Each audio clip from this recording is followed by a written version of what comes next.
Նորից որևէ գաղտնիք չկար, այդ ամեն ինչը բաց էր։ Որպեսզի պատկերացնեք, ես առաջարկում եմ բացեք Երևանում տեղյակ էին ինչ է կատարվում։ Միանշանակ։ Բացեք Արայիկ Հարությունյանի պաշտոնական էջը, մասնավորապես իր վերջի ուղերձը, որ արդեն ելք չկա, այսինքն վերջի կոչը իրեն, որ այս պայմաններում մենք էլ երկար չենք կարա ձգենք։ Ինչ վերաբերվում է այդ հրաժարականին, կոնկրետ մենք, մեր խմբակցությունը,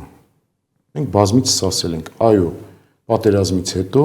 ընդհուպ միջև այս ձևավորված խորհրդարանը պետք է այսպես լուծարվի եւ տեղը գան նոր մարդիկ, բայց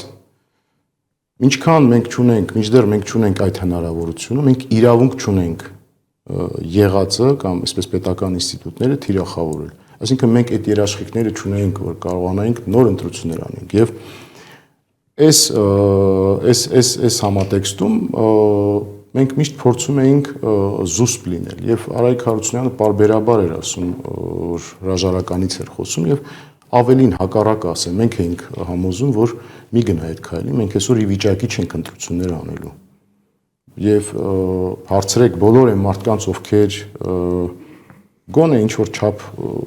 շփում ունեին քաղաքական այսպես դաշտի հետ, բոլորը միաձայն կասեին դա։ Եվ իրեն քայլեր իմ ունեցած տեղեկություններով իր բոլոր քայլերը ինքը համաձայնեցնում էր իհարկե Հայաստանի հետ։ Ավելին ասեմ, միակ մարդն էր, ով շփում ուներ պաշտոնական Հայաստանի հետ։